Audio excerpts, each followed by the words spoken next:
Donc, bonjour à tous. Donc, aujourd'hui, on est avec Romane qui s'occupe des animaux à poil. Et donc, on va parler un petit peu de son métier. Et donc, je laisse la parole à Romane. Je te laisse te présenter. Je m'appelle Romane, j'ai 26 ans et du coup, je me suis reconvertie en tant que toiletteuse canin et félin dans la région de Montpellier et de Latte depuis à peu près 1 an et 3 mois. Donc, tout jeune. Voilà.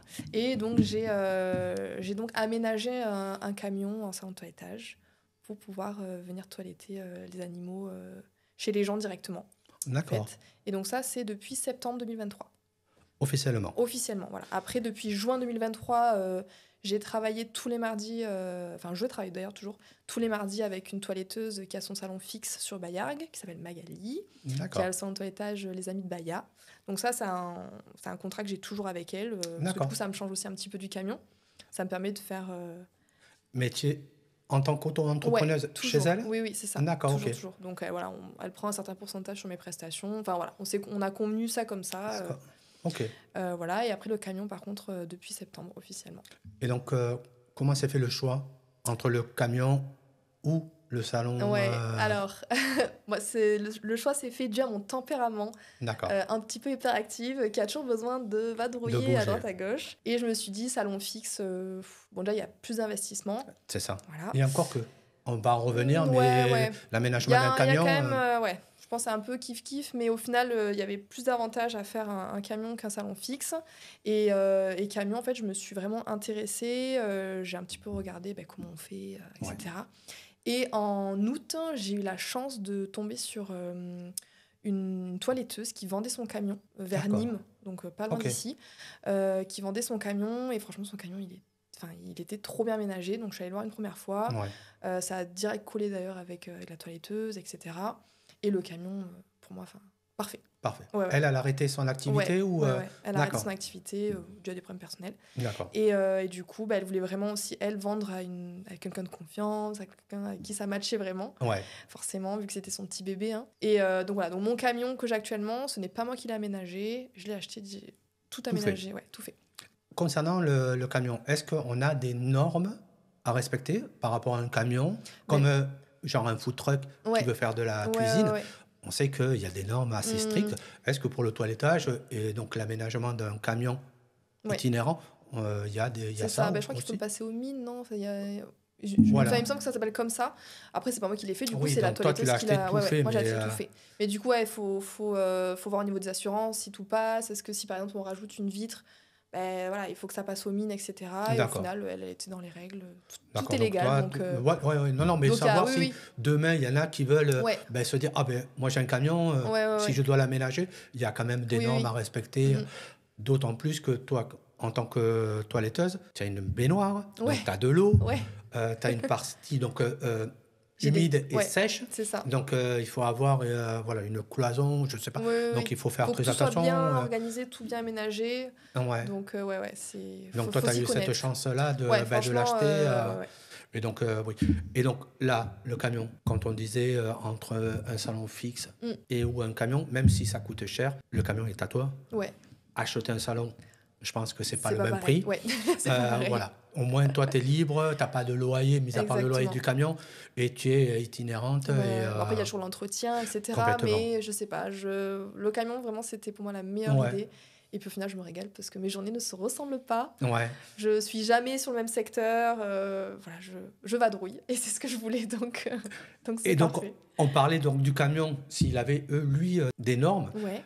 Mais toi, pour être toiletteuse, tu dois avoir une formation, je pense. Voilà, je dois avoir une formation, sachant que je crois même, honnêtement, c'est pas un métier réglementé, malheureusement. D'accord. C'est-à-dire que si toi, demain, tu veux monter ton salon, mais vas-y. On y va. D'accord, ok.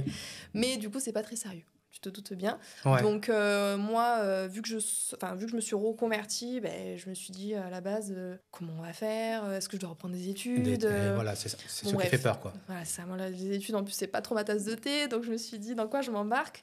Et puis, au final, j'ai trouvé une formation pour adultes, donc privée, donc payante, qui se trouve donc à Périgueux, donc c'est en Dordogne. D'accord. Parce que je me suis renseignée dans la région, et en fait, il y en avait une sur Lunel, mais au final, elle faisait pas les chats. Et moi, je voulais vraiment être formée aussi pour les chats. Donc, je suis allée faire une immersion professionnelle à Périgueux, en Dordogne, à Pets Univers, ça s'appelle.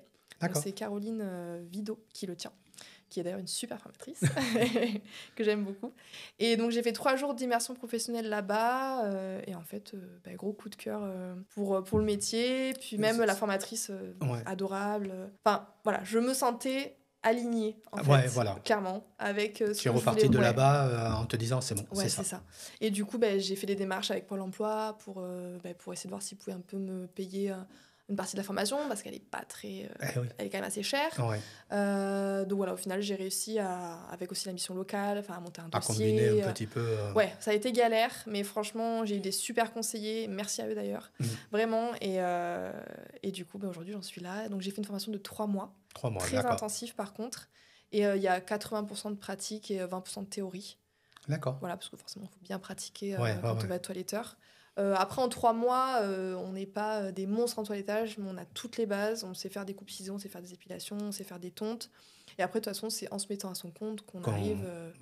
au fur et à mesure, l'apprentissage... Moi, je n'ai pas le même niveau qu'il y a 1 an maintenant. Complètement. Complètement. Et puis, c'est bien aussi de s'actualiser sur... c'est ça. Est-ce que, comment, à ce niveau-là, tu t'actualises avec les... Parce qu'il y a peut-être des nouvelles normes par rapport aux techniques aussi, et au niveau tout ça. Bon, après, je ne fais pas tout ce qui est concours, etc. Donc, donc en termes de technique, ça va, mais j'ai mes bases et il y a aussi la demande du client. Forcément, parce que chaque client ne veut pas la même chose. Et voilà, on s'adapte. Et c'est quoi, en fait, la demande du client en soi en pourcentage? Non, mais tu n'as pas le plus gros pourcentage de dire c'est le shampoing ou c'est là, alors... le couper les ongles, c'est... Bon, alors pour les grands chiens, ça va plutôt être du débourrage, donc enlever la mue en fait.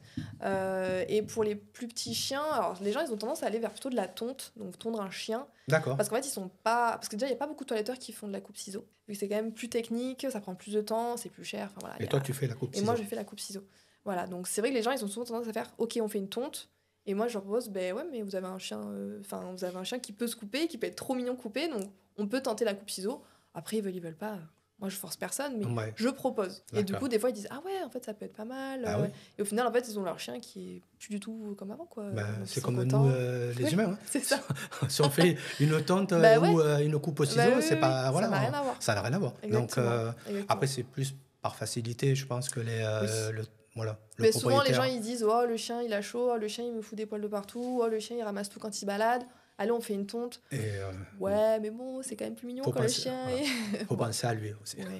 Bon, après, voilà. Franchement, il y a plusieurs types de profils en termes de clients. Il y en a qui... moi, je fais beaucoup de cockers. D'accord. Les cockers, parce que du coup, les cockers, c'est un chien qui s'épile. Alors, c'est pas l'épilation à la cire. Donc voilà, explique-nous.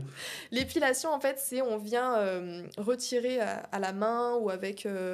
un trimmer ou avec une pierre ponce, etc. Le poil mort, en fait. C'est du poil mort, donc c'est-à-dire c'est $1 pour le chien ne ressent rien. Et du coup, ça enlève tout le poil mort, en fait. C'est une technique. Comme si on le peignait Pas vraiment, t'as vraiment le poil et tu viens le choper. Avec les doigts. Alors, là, je laisse ça parce que sinon, on a un trimmer, c'est un genre de peigne bizarre. D'accord. On prend le poil et on le tire et le chien, il sent rien du tout. Voilà, donc le cocker, et vu qu'il n'y a pas beaucoup de toiletteurs non plus qui font de l'épilation, et vu que j'en fais, du coup, voilà. T'as une spécialisation. Voilà, c'est ça. Je propose toutes les prestations, donc c'est aussi intéressant pour le client, quoi. Même pour les chats aussi, il n'y a pas beaucoup de toiletteurs. Chats, parce que les chats et leurs poils, c'est... Ouais, et puis les chats, c'est les chats. Ça reste des félins quand même. Donc, il n'y a pas tout le monde qui veut prendre le risque de faire les chats. Et puis les chats, non, c'est compliqué. C'est un peu plus galère que les chiens. Les chiens, ils sont plus posés sur... oui, et les chats, c'est plus imprévisible. D'accord. C'est ça, c'est que le chat, il peut ronronner et 2 secondes après, il peut te mordre. Ah ouais. Voilà. Donc, faut faire attention. Ça peut être vraiment dangereux. Moi, je sais que ma formatrice, elle s'était faite mordre dans le nerf au niveau de la main. Elle a dû partir en hélicoptère à Bordeaux, sinon elle a dû devoir se faire amputer. Non, vraiment. Tout avait gonflé et tout, en 5 minutes, quoi. Donc, ça c'est fou, quand même. Ouais, on ne pense pas d'un chat comme ça, mais... Non, c'est très dangereux. On les sent imprévisibles parce que, quand on regarde des vidéos, et c'est là où on les voit le plus souvent, c'est quand ils ont un petit coup de délire, et c'est vrai qu'on se dit, mais... Ils sont un peu bipolaires, les chats. Voilà. Il était calme et d'un coup, il a sauté à 2 mètres. Donc, d'accord. Donc, même dans le toilettage, ils peuvent être... Le chien, tu arrives plus à le lire. Voilà. S'il n'est pas content, il peut grogner, montrer les dents. Le chat, tu vois rien. Le chat, franchement, tu vois rien du tout. D'accord. Donc après, bon, je prends mes précautions. Quand le chat arrive, je lui coupe d'abord les ongles. Forcément, alors, les ongles, pas les griffes. Hein. Je veux dire, si les griffes, mais je vais pas venir couper la petite veine, je précise. Donc ça fait pas mal. Déjà, que si par exemple il m'attaque, au moins, j'ai pas les grosses griffes qui me rentrent dedans. Souvent, je leur mets aussi un petit harnais pour pouvoir les maintenir. Ça m'arrive aussi... Je peux leur mettre une petite muselière pour chat aussi, si je vois que le chat est vraiment agressif. Ouais. Parce qu'à un moment donné, il faut aussi que je puisse me protéger. Complètement. Si je me fais mordre, je peux plus travailler. Bah oui. Voilà. C'est une muselière où le chat peut respirer dedans, il voit... Enfin, il n'y a aucun souci avec ça. Enfin voilà, j'essaie de voir un petit peu à chaque fois comment faire, mais pour les chats, franchement, c'est jamais pareil. Ouais. Je fais en fonction comment je le sens aussi. L'intuition joue beaucoup. Ouais, non. Mais je vais pas prendre le risque, par contre, de me faire mordre. Ouais, non. Puis si je vois que le chat, il est trop agressif, moi, je dis à la personne, non. Il vaut mieux refuser que, que ça... Il vaut mieux refuser et que de mettre sa vie en danger, entre guillemets. Bien sûr, complètement. Et donc, toi, tu vas chez les gens, que ce soit en particulier, s'il y en a qui sont au bureau et qui peuvent, qui peuvent prendre leur chat ou leur chien avec eux, tu viens... En fait, moi, il faut juste que je puisse me garer facilement et que je ne gêne pas les autres usagers et que je puisse me brancher. Donc, moi, après, j'ai une rallonge de 55 mètres. Donc, on est largement suffisant. Ouais. La dernière fois, je suis allée faire un chien dans un EHPAD. Par exemple, voilà, la petite mascotte de l'EHPAD, un petit teckel, je me suis mise devant l'EHPAD, je me suis branchée, j'ai fait le petit teckel et après, il est tout content. D'accord. Voilà. Donc, il ne te faut pas d'eau, il te faut juste de l'électricité. Ouais. Moi, j'ai à mes proximité cuves après, de quoi, un parking, quoi. Et voilà. Plus ça. 55 mètres, ça va, c'est largement suffisant en général. D'accord. Donc, j'ai mes 2 cuves d'eau, donc j'ai ma cuve d'eau propre et ma cuve d'eau sale, forcément. Et après, j'ai mon tuyau pour vider tous les soirs l'eau sale. Et remplir. L'eau propre, forcément. Et donc, c'est quoi une journée type tu arrives à faire combien de clients Ça dépend. Ça dépend si c'est des petits chiens, ça dépend si c'est des moyens, si c'est des grands chiens. Ça dépend aussi de l'eau, parce que je calcule aussi en fonction de l'eau, parce que j'ai que 150 litres d'eau. D'accord. Donc, par exemple, 150 litres d'eau, ça fait 2 grands chiens, un moyen et 2 petits. Ou alors 3 grands chiens. Enfin, tu vois, ça dépend. Et en fonction du poil. Et oui, en fonction parce du que poil. Si c'est un labrador, ça va. Si c'est un husky ou un samoyède, quelque chose de poilu, il faut rincer, quoi. Il faut rincer. Puis c'est compliqué pour que l'eau atteigne la peau, etc. Donc, ça dépend. Mais le maximum que j'ai fait en chien, c'était 7 chiens par jour. Ah oui, d'accord. Et c'était moyen et petit chien. Ok. Voilà. Donc, ça va. C'est relativement appréciable. Ouais, ça va. Il faut combien à peu près pour un toilettage? Combien de temps? Ouais, combien de temps? Ça peut être 1 heure pour un petit chien. Ouais, donc ça avec soit en tonte, coupe ciseaux, ça prend un peu plus de temps, forcément, ça sera plutôt sur 1h30. Après, grand chien, 1h30, 2h. D'accord, donc ça, il faut le prévoir aussi. Ouais. L'autre jour, par exemple, j'ai fait un samoyède, j'ai mis 4h30. 4h30? Ah ouais. Ah non, mais c'était éprouvant. Mais le chien, il était très très emmêlé. J'ai passé 2 heures à la démêler.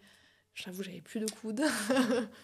Non, on parle de ça, des chiens et des chats qui sont qui ont le poil un petit peu emmêlé. Ouais. Ça, tu fais donc jusqu'à certaines en fonction du poil, comment il est. Mais ça, c'est une prestation autre que du toilettage traditionnel. C'est du supplément. Bien sûr. Parce que ça, il faut qu'ils comprennent, les gens aussi, parce qu'ils se disent, bon, ben voilà, j'ai mon chat, j'ai mon chien, il est tout emmêlé, tiens, je vais appeler Romane, elle va me prendre le tarif normal et au moins, elle va me le démêler. Non, ça marche pas comme ça. Le tarif de base, on a un tarif de base pour un chien entretenu. Tout à fait, voilà. Entretenu. Et après, on a du supplément, soit du supplément démêlage, du supplément mu. Alors la mue, tu sais, c'est les poils morts qui partent chez les huskies, chez les spitz, tout ça, parce que forcément, c'est pas le même travail non plus. Il y a du débourrage, etc. C'est une note cosmétique aussi que je vais utiliser. Il y a des soins à faire. Enfin, voilà, c'est totalement une autre prestation. Donc, il y a aussi un petit supplément là-dessus. Donc, il y a du supplément. Par exemple, si un chien a des puces ou des tiques parce que je vais le traiter, il y a du supplément. Je dis, moi, je prends le risque d'infecter mon camion aussi. Enfin, tu vois, c'est... Tout à fait. Tout est mesuré en fonction de la patte. C'est pas une pathologie, mais voilà. Puis la personne, elle est quand même censée lui donner les pipettes ou le vermifuge, ou le cacher, quelque chose pour que le chien soit propre clean, ou soit clean, quoi. Voilà. Donc ça, c'est... On parlait donc de ce métier. Pour toi, c'est un métier passion ou c'est un métier qui peut s'apprendre même si on n'est pas passionné par les animaux? Qu'est-ce que tu en penses? Pour moi, c'est un métier de passion parce que quand même, il faut quand même beaucoup de patience avec les animaux. Vraiment beaucoup. Et puis moi, en fait, depuis gamine, je veux travailler avec des animaux. Et c'est vrai qu'en fait, ce métier-là, je m'étais jamais posé la question, toiletteur, pourquoi en fait. Et quand je me suis reconvertie, parce qu'avant, donc, j'étais diététicienne, rien à voir. D'accord. Voilà, je me suis dit, j'ai envie de travailler dans quelque chose que j'aime au plus profond de moi. Et du coup, je me suis intéressée, qu'est-ce qu'il y a dans les animaux? Donc, il y a vétérinaire, auxiliaire vétérinaire, enfin, bref, tous les métiers du monde. Et puis d'un coup, je vois toiletteur. Et je me dis, bon, toilettage, qu'est-ce que c'est? Enfin, tu te dis, juste tu laves le chien, quoi. Ouais. Mais non, tellement pas. Il y a un métier derrière. Et puis c'est artisanal. Moi, j'ai un petit côté quand même perfectionniste. Donc, j'aime bien quand le travail est bien fait. J'aime bien rendre un beau chien. Donc, ça voilà, un chien qui sent bon, un bon chien. Et puis moi, ce que j'adore surtout dans mon métier, c'est la réaction des clients à la fin. Le waouh, l'effet waouh. Ah ouais, j'adore. Vraiment, donc, je crois que c'est vraiment le moment préféré de... c'est la satisfaction qu'on a, même, c'est pas de l'ego, mais un minimum. De se dire, on est content. Voilà, tu fais un travail, tu te dis, waouh. Je me suis dit, bon là, ok, j'ai fait du bon travail, je suis contente, tu vois. Enfin, puis les gens sont heureux, enfin voilà, ça apporte que du positif. Que du positif. Et moi, c'est ce que je veux apporter aussi dans mon métier, donc ça c'est intéressant. Donc pour ta question, oui, c'est un métier pour moi c'est un métier passion. Mais on peut pas si tu peux, mais voilà. Mais tu resteras pas longtemps sur le... Parce que faut quand même se dire que c'est un métier où on rentre chez nous le soir, on est sale, tu vois, on a des poils plein la figure, voilà. Faut, au niveau de l'hygiène, faut aussi être quand même carré. Moi je sais qu'à la fin de mes journées, mon camion il est clean, tu vois. Je rentre chez moi, je passe l'aspirateur, je désinfecte, voilà, mon camion le lendemain il est propre. Il y a la préparation, comme tu dis, il y a une préparation. Moi, je suis assez maniaque aussi sur ça. Non, donc, mais il le faut. Oui. C'est pareil, c'est un camion qui coûte assez cher. Il y a un entretien, même au-delà de l'hygiène.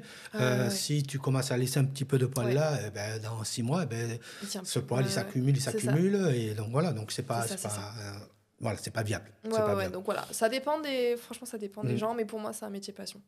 Donc voilà, donc métier passion avec un minimum de formation. Il n'y a pas de réglementation. Non, malheureusement. Donc, mais on peut... Voilà, tout à chacun qui se dit, bon, allez, pourquoi pas. On peut y aller facilement, entre guillemets, avec l'envie toujours de bien faire, comme tu l'as dit, avec le côté strict, parce que... Il faut. Franchement, il faut. Tu peux pas faire ça... sinon, ça devient vite n'importe quoi. N'importe quoi. Et c'est pas professionnel. Non, c'est pas professionnel. Et de toute façon, la clientèle... Voilà. Elle est la première juge. Voilà, complètement. Non, mais c'est vrai que... Voilà. Toi, tu as dit tout à l'heure que ça fait même moins d'1 an que tu as commencé. Déjà, tes semaines, elles sont bien remplies. D'autant plus qu'on va revenir, mais tu as un autre métier. Oui. Donc, tu es intermittente du spectacle. Oui, c'est ça. Donc, voilà. Donc, il faut allier un petit peu les deux. Et donc, dis-nous un petit peu comment tu arrives à allier... avoir les deux en même temps. Les deux en même temps, ouais. Alors, intermittente du spectacle, alors je suis encore en train de monter mon dossier, parce que du coup, l'intermittence, c'est quand même très particulier. Très particulier. Donc voilà, il faut des cachets, il faut tant de cachets dans l'année pour monter un dossier, après avec Pôle emploi, etc. Donc ça, j'ai commencé il y a un an. Il y a un an, j'ai commencé il y a un an. Ouais, c'est ça. Mais j'ai commencé à avoir des cachets en novembre 2023.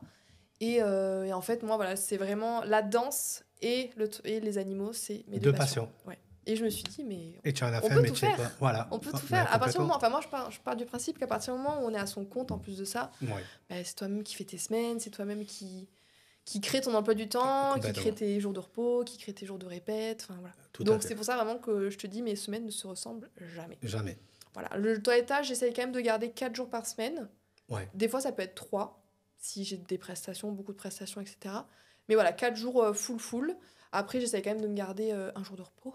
Ouais, oui, il le faut. Hein. Sinon, puis même, j'essaie quand même de prendre soin de moi aussi au niveau du corps. Je vais faire du sport, je vais toujours chez le kiné parce que j'ai toujours des petits bobos partout. Enfin voilà, les deux métiers, c'est quand même très physique. Donc, je pars du principe que si tu prends pas soin de toi... Tu peux pas durer dans le temps, quoi. Je vais pas faire long feu et c'est pas le but. Non. Donc voilà, j'essaie de... Même pour la santé mentale... Aussi. Non, mais c'est vrai que là, tu es jeune. Donc, c'est vrai que là, tu pourrais ne pas prendre soin comme ça. Mais Après, il y a l'âge. Je suis jeune, mais j'ai encore de Oui, non, mais... non, mais en vrai, j'ai plein de problèmes partout. D'accord. Mais c'est vrai qu'il y a l'âge aussi qui te rappelle que bon, faut faire attention à toi. Et donc, un métier comme ça où il te demande de la performance. Et voilà, au niveau du toilettage aussi, parce que bon, voilà, il y a le port des chiens. Voilà, faut porter les chiens, faut être en bonne forme physique. Voilà, complètement. Tu peux pas faire ça à moitié. Puis j'ai toujours été sportive, donc pour moi, ne pas faire de sport, c'est pas possible. C'est pas possible. Donc, c'est très bien. Ok, donc ça fait 1 an, moins d'1 an que tu as commencé. Ouais. On voit que ça marche bien. Comment tu as fait pour avoir tes premiers clients? Comment tu as démarché? Comment tu as fait ta com? Comment tu t'es dit, voilà, j'ai mon métier, j'ai mon camion. Comment on fait quoi? Voilà, on fait quoi maintenant? Donc, alors déjà, comme tout à l'heure, je t'ai dit, tous les mardis, je suis avec Magali, donc au salon de toilettage Chauvaillard. Donc déjà, vu que c'est elle qui prend mes rendez-vous, bon, en soi, en fait, les gens l'appellent et en fait, moi, je suis là. Quand ils sont en physique. Ouais. Quand tu veux faire toiletter ton chien ou chat en physique. Voilà. Alors en fait, excuse-moi, je t'ai coupé. Avec Magali, en fait, Magali, elle fait que les petits chiens. Et moi, je suis chez elle le mardi pour faire les grands chiens et les chats. C'est tout. Les grands chiens et les chats dans ton camion? Non, dans son salon de toilettage tous les mardis. Oui. Voilà, donc ça, c'est une chose. Donc du coup, elle, ça lui ramène plus de clientèle. Tout à fait. Forcément, une autre clientèle en plus de ça. Et voilà. En fait, on a convenu comme ça toutes les deux pour que du coup, on soit chacune gagnante dans l'histoire. Donc ça a été ta première cliente, entre guillemets? C'est ça. Donc Magali, ça a été ma première cliente. Et ensuite, je suis sur Instagram. D'accord. Et c'est vrai qu'Instagram, j'ai toujours été adepte d'Instagram. J'aime beaucoup ce réseau social. Et du coup, j'ai créé ma page Instagram et de suite, j'ai mis des posts, des réels, etc. Alors, je t'avoue, j'ai pas trop de stratégie marketing digital, mais j'essaye quand même de poster aux heures qu'il faut, les jours qu'il faut, mais je suis pas très régulière. je l'avoue. Non, mais bon, on le voit quand j'ai regardé, donc c'est l'Arche de Romy. L'Arche de Romy. Il y aura les liens en description. Donc aujourd'hui, tu as à peu près 900 followers. Donc c'est déjà pas mal pour cool. En moins d'1 an d'avoir... donc, et ça, tu arrives à travailler avec eux aussi? Franchement, ça m'a ramené bien 40% de mes clients. Hein. D'accord. Instagram. Souvent, j'ai des gens... après, moi, j'ai beaucoup de stories. Oui. Et c'est vrai que les stories, souvent, vu que c'est des animaux, c'est mignon, les gens, ils réagissent. « Oh, trop bien, est-ce que tu fais ça ?» En fait... Non, franchement, j'ai beaucoup de gens qui me contactent sur Instagram et qui me disent « Bonjour, j'aimerais faire toiletter mon chien. Voilà. Est-ce que vous vous déplacez chez moi? Combien ça coûte, etc. » Et... Donc, c'est un bon canal. Quoi, C'est ça. Après, il y a aussi le bouche à oreille. Forcément. Bon, ça, c'est mieux. Hein, oui, complètement. Le bouche à oreille. Et là, depuis janvier, j'ai un emplacement au Cress tous les mercredis. Voilà, parce qu'en fait, il y a le... Je sais pas si tu connais le Toutoubus. Oui. C'est pareil, un camion itinérant, donc c'est Vincent qui le tient. Et Vincent, en fait, avant de me lancer, j'avais fait une petite journée avec lui de toilettage pour voir un petit peu comment ça se passait dans le camion, etc. Et du coup, lui, il a arrêté le Cress, parce que lui, pareil, il a des emplacements à la semaine. Okay. Et il m'a appelé l'autre jour, il me dit « Ouais, est-ce que tu veux prendre mon emplacement au Cress ?» Et du coup, je te file mes clients du Cress. Carrément. Bah ouais. Trop bien.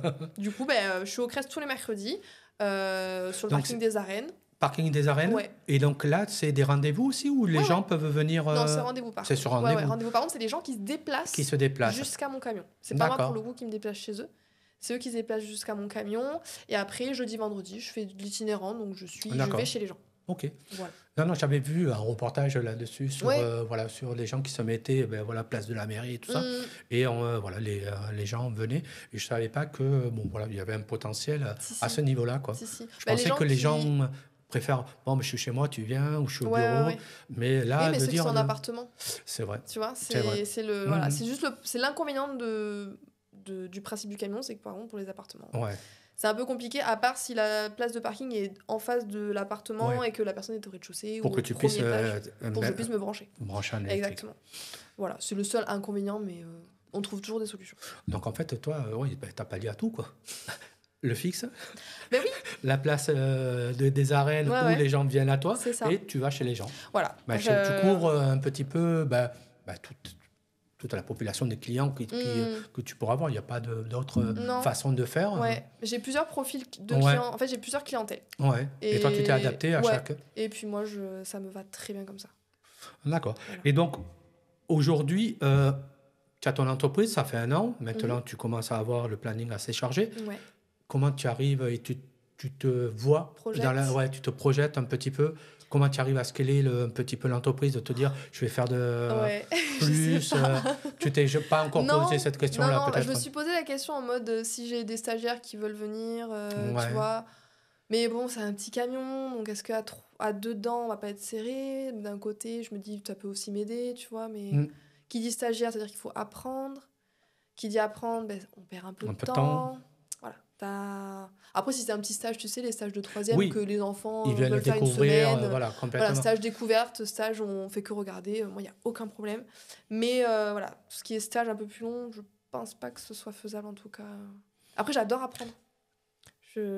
T'adores, oui. Et le fait de, peut-être demain, d'avoir une franchise, de développer ce côté...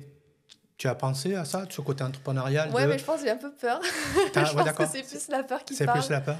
Mais alors, j'y ai pensé, mais vraiment un coup de vent. Un coup de vent. Non, mais parce que tu parles de, entre guillemets, non-réglementation. Oui. Donc, de là, toi, tu peux monter une franchise, tu peux former les gens, tu as une expérience. Ouais, alors, former les gens, je crois qu'il faut un certain nombre d'années d'expérience pour être formatrice. D'accord. Je crois que c'est 10 ans. Parce que je sais que ma formatrice du coup de Périgueux... Si elle veut faire que de la formation.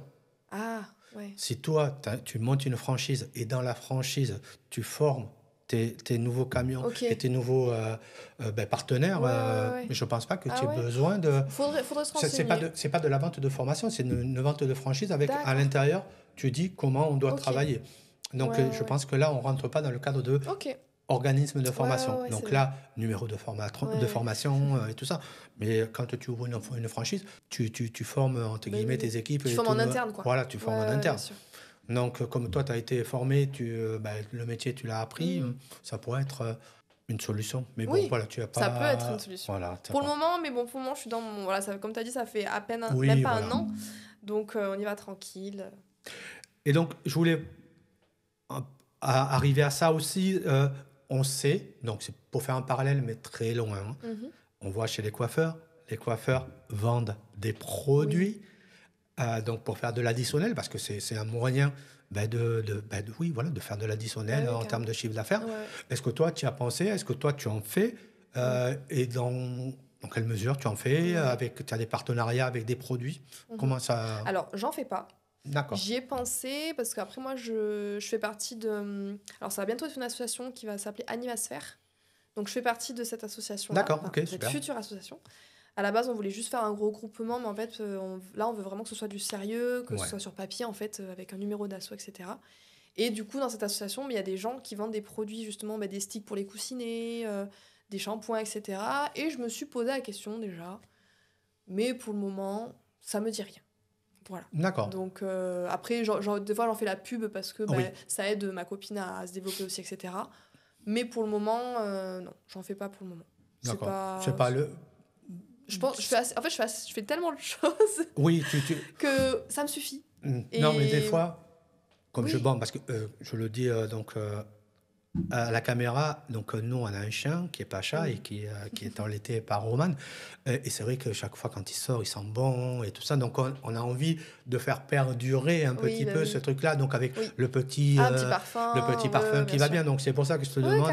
Et c'est vrai que les coiffeurs aujourd'hui se sont tous mis dessus en se disant tiens, tu peux avoir le shampoing, l'après-shampoing, l'huile pour la barbe, ils vendent des produits additionnels, donc c'est pour ça que je te demande. Non, mais après ça pourrait être un projet, un objectif.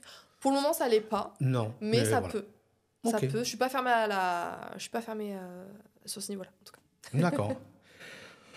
Ok, Roman. Bon, écoute, je pense qu'on a fait le tour un petit peu de l'Arche de Romy, de Roman. Voilà.